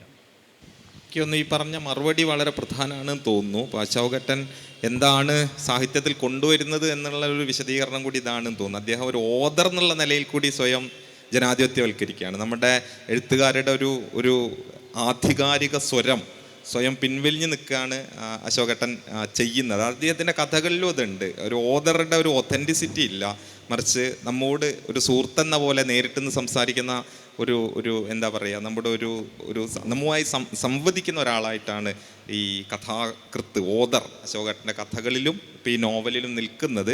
ആ നിലയിൽ അദ്ദേഹം സ്വയം അഴിക്കാൻ കൂടിയാണ് തീരുമാനിച്ചിട്ടുള്ളതെന്ന് എനിക്ക് തോന്നുന്നു. ഈ സ്വയം വിമർശനം എന്നുള്ള നിലയിൽ ഓദർ എന്നുള്ള നിലയിലും അദ്ദേഹം നടത്തുന്നുണ്ട് എന്ന് തോന്നുന്നു. ഈ നോവൽ ആഖ്യാനത്തിലേക്ക് തന്നെ വന്നു കഴിഞ്ഞാൽ സ്മൃതികളുടെ, ഓർമ്മകളുടെ ഒരു ഭണ്ഡാരമാണ്. ഓർമ്മകളാണ് ഇതിൻ്റെ ആഖ്യാനം. നിങ്ങൾ ശ്രദ്ധിച്ചിട്ടുണ്ടാവും എന്തായാലും. ഒരു ഓർമ്മയിൽ നിന്ന് മറ്റൊരു ഓർമ്മയിലേക്ക്, അവിടെ നിന്ന് മറ്റൊരു ഓർമ്മയിലേക്ക്, ഭൂതകാലത്തേക്ക് ഈ നോവൽ സഞ്ചരിക്കുന്നത് ഓർമ്മകളിലൂടെയാണ്, വ്യക്തികളുടെ ഓർമ്മകളിലൂടെയാണ്. ഇപ്പോൾ ഇതിൻ്റെ ആഖ്യാന കാലം എന്ന് പറയുന്നത് വളരെ ചെറുതാണ്, 1 വർഷം ഒക്കെ ഉണ്ടാവുള്ളൂ. 2018, 2019 ആദ്യ പ്രളയം വരെ നീണ്ടു നിൽക്കുന്നതാണ് ഇതിൻ്റെ ആഖ്യാനകാലം. പക്ഷേ ഇതിൻ്റെ എന്താ പറയുക, ഓർമ്മകളിലൂടെ ഭൂതകാലത്തിലേക്ക് നിരന്തരം സഞ്ചരിച്ചുകൊണ്ടിരിക്കുക. ഒരു കഥാപാത്രത്തിൻ്റെ ഓർമ്മകളിൽ നിന്ന് അടുത്ത കഥാപാത്രത്തിൻ്റെ ഓർമ്മകളിലേക്ക്, ഇങ്ങനെ ഓർമ്മകളുടെ ഒരു വലിയ ഭണ്ഡാരം തുറന്നു വെക്കുക കൂടിയാണ് കാട്ടൂർ കടവ് എന്ന് പറയുന്ന നോവൽ. ഈ ഓർമ്മ എന്ന് പറയുന്നതിന് ഒരു രാഷ്ട്രീയ സംവർഗമായിട്ടാണോ അശോകേട്ടൻ കാണുന്നത്? ഇന്നത്തെ ഒരു രാഷ്ട്രീയ അവസ്ഥയിൽ ഓർമ്മയ്ക്ക് ഒരുപാട് കാര്യങ്ങൾ ചെയ്യാനുണ്ട് എന്ന് കരുതുന്നത് കൊണ്ടാണ് ഈ ഓർമ്മയിലേക്ക് ഇങ്ങനെ പോകുന്നത് എന്നൊരു ചോദ്യം എനിക്ക് ഉന്നയിക്കാനുണ്ട്. തീർച്ചയായിട്ടും വളരെ ശരിയാണ്. കാരണം എന്ന് വെച്ച് കഴിഞ്ഞാൽ ഓർമ്മിപ്പിക്കുക എന്നുള്ളത് ഈ കാലഘട്ടത്തിൻ്റെ ഒരു വലിയ സാഹിത്യത്തിൻ്റെ ഒരു രാഷ്ട്രീയ ദൗത്യമായിട്ടാണ് എനിക്ക് തോന്നുന്നത്. കാരണം മലയാളി പെട്ടെന്ന് മറക്കാം. അപ്പോൾ ഈ നോവൽ ആരംഭിക്കുന്നത് പ്രളയത്തിൻ്റെ കാലഘട്ടത്തിലാണ്, 2018 കഴിഞ്ഞിട്ട് ഈ നോവൽ പൂർത്തിയായിട്ട് അതിൻ്റെ അച്ചടിമഷി ഉണങ്ങുന്നതിന് മുമ്പ് നമ്മൾ മറന്നു പ്രളയത്തെ. നമുക്കൊന്നും ഓർമ്മയില്ല. കാരണം അത്രമാത്രം നമ്മൾ ജീവിതത്തിനെ നമ്മളെ ആകമാനം ഇളക്കി മറിച്ച, വ്യക്തിപരമായി നമുക്കുണ്ടായ എന്തെങ്കിലും നഷ്ടങ്ങളൊക്കെ തന്നെ നമ്മൾ ഓർക്കുന്നുണ്ടാവും. പക്ഷേ ഒരു സമൂഹം എന്നുള്ള നിലയിൽ നമ്മൾ അനുഭവിച്ച ആ ഒരു ഭയങ്കരമായ കാലത്തെ നമ്മൾ ഓർക്കുന്നുണ്ടോ? പലപ്പോഴും നമ്മൾ പറയാറുണ്ട്, ഇന്ത്യയെ സംബന്ധിച്ചിടത്തോളം പല കാര്യങ്ങളിലും ചരിത്രം സൃഷ്ടിച്ച ജനതയാണ് കേരളീയർന്ന്. ശരിയാണത്. ഇന്ത്യക്ക് തന്നെ മാതൃകയായ പല ചരിത്രങ്ങളും ഇവിടെ സൃഷ്ടിക്കപ്പെട്ടിട്ടുണ്ട്. ഏറ്റവും ജനകീയമായ നവോത്ഥാനം അതിൻ്റെ ഏറ്റവും പ്രധാനപ്പെട്ട സംഗതിയാണ്. മറ്റ് സംസ്ഥാനങ്ങളിലും മറ്റ് ദേശങ്ങളിലൊക്കെ തന്നെ ഉപരിതലത്തിലാണ് നവോത്ഥാനം അരങ്ങേറിയത്. പക്ഷേ കേരളത്തിൽ അടിസ്ഥാന ജനവിഭാഗത്തിൽ നിന്നാണ്. അതിനെ തുടർന്ന് ഇവിടുത്തെ ദേശീയ പ്രസ്ഥാനവും ഒട്ടും തീർച്ചയായിട്ടും ജനകീയമായിരുന്നു. കയർ തൊഴിലാളികളും കർഷക തൊഴിലാളികളും ബീഡി തൊഴിലാളികളൊക്കെയാണ് ഇവിടുത്തെ സ്വാതന്ത്ര്യ സമര പ്രസ്ഥാനം നയിച്ചത്. അത്തരത്തിലുള്ളൊക്കെ കുറേ ചരിത്രം സൃഷ്ടിച്ചിട്ടുണ്ട്. പക്ഷേ ചരിത്രം സൃഷ്ടിക്കുന്ന ജനതയാണെങ്കിൽ പോലും ചരിത്രം സൂക്ഷിക്കുന്ന കാര്യത്തിലോ രേഖപ്പെടുത്തുന്ന കാര്യത്തിലോ പണ്ട് മുതലേ നമ്മളില്ല. കേരളീയർ പുറകിലാണ്. പഴയകാലത്തെ ചരിത്രം ഈ ചരിത്ര പണ്ഡിതന്മാർക്ക് അറിയാലോ, അത് അവരുടെ കേരള ചരിത്രത്തെക്കുറിച്ചുള്ള പഠനങ്ങളിൽ തന്നെ ഉള്ള പരാധീനതയാണത്. പിന്നീട് എഴുതപ്പെട്ട ചരിത്രം എഴുതപ്പെട്ട കാലഘട്ടം രേഖപ്പെടുത്തപ്പെടാൻ സൗകര്യമുള്ള കാലഘട്ടമൊക്കെ വന്നതിന് ശേഷവും ഉദാസീനത. ഇപ്പോൾ സ്വാതന്ത്ര്യ സമര കാലഘട്ടത്തിൽ നടന്ന പല കാര്യങ്ങളും അതുപോട്ടെ, സ്വാതന്ത്ര്യത്തിന് തൊട്ടു പുറകിൽ സ്വാതന്ത്ര്യാനന്തരം നടന്ന പല കാര്യങ്ങളെ സംബന്ധിച്ച് പോലും കേരളത്തിൽ വേണ്ടത്ര രേഖകളില്ല. മാത്രമല്ല ഈ സൃഷ്ടിക്കപ്പെട്ട ചരിത്രം എന്ന് പറഞ്ഞില്ലേ, അതായത് നവോത്ഥാനം, ദേശീയ സമരം, കർഷകരുടെയും തൊഴിലാളികളുടെയും പ്രക്ഷോഭങ്ങൾ, ഇത്തരം കാര്യങ്ങളെക്കുറിച്ച് അതുണ്ടാക്കിയ അതിൻ്റെ ഗുണഭോക്താക്കളാണ് ഒട്ടുമിക്ക ആൾക്കാരും. ഈ ഗുണഭോക്താക്കളായിട്ടുള്ള ആളുകൾക്ക് തന്നെ, അല്ലെങ്കിൽ അവരുടെ സമൂഹങ്ങൾക്ക് തന്നെ, അവരുടെ സമൂഹം എന്ന് വെച്ച് കഴിഞ്ഞാൽ പുതിയ പുതിയ തലമുറ ഒന്നുണ്ടായിരിക്കാം. തലമുറ ഒരു പുതിയ തലമുറ വരുമ്പോൾ എല്ലാം മറക്കുക എന്ന് പറഞ്ഞാൽ നമ്മുടെ മാർക്കേസിൻ്റെ നോവലിൽ വെള്ളപ്പൊക്കം വന്നപ്പോൾ എല്ലാം മറന്ന പോലെ അങ്ങനെ മറക്കേണ്ട കാര്യമൊന്നുമില്ലല്ലോ, മറക്കാൻ പാടില്ലല്ലോ. പക്ഷെ മറക്കുന്നു. ആ ഒരു കാലഘട്ടം ഇപ്പോൾ കേരളത്തെ നമ്മളൊക്കെ ഇങ്ങനെ ജീവിക്കുന്ന ഈ ഒരു ജീവിതത്തിൻ്റെ ഊടും പാവും ആയിട്ടുള്ള പല കാര്യങ്ങളും കേരളീയൻ്റെ സ്മൃതിപഥത്തിലില്ല.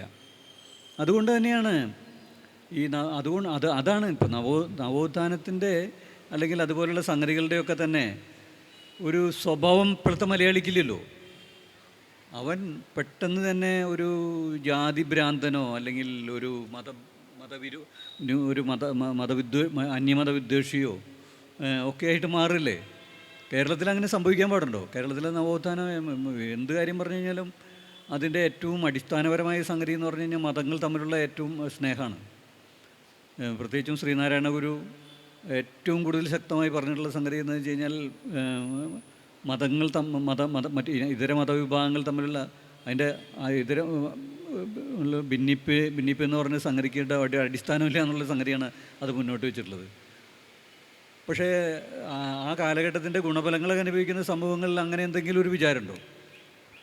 വാസ്തവത്തിൽ കേരളം ഇന്ന് കാണുന്ന പ്രത്യക്ഷമായിട്ടുള്ള ഒരവസ്ഥയ്ക്കപ്പുറം അതിൻ്റെ അകത്ത് എന്തൊക്കെയാണ് ചീഞ്ഞു നാറുന്നതെന്നുള്ളത് നമ്മൾ ഒന്ന് പരിശോധിച്ചാൽ മതി. അത്രമാത്രം, ഒരുപക്ഷെ മറ്റ് സംസ്ഥാനങ്ങൾക്കൊന്നും ഇല്ലാത്ത രീതിയിൽ അത്രമാത്രം ജീർണത, മതഭ്രാന്തിൻ്റെ കാര്യത്തിലായാലും ജാതി മതത്വത്തിൻ്റെ കാര്യത്തിലായാലും സാമൂഹ്യനീതി വിരോധം, സംവരണ വിരോധം, ന്യൂനപക്ഷ മതവിരോധം, തൊഴിലാളികളോടുള്ള വിരോധം, സ്ത്രീകളോടുള്ള വിരോധം, ഇത്തരത്തിലുള്ള സകല സംഗതികളുടെയും ഒരു സമൂഹമായിട്ട് കേരളം അതിൻ്റെ ഉള്ളിൽ ചീഞ്ഞുകൊണ്ടിരിക്കുകയാണ്.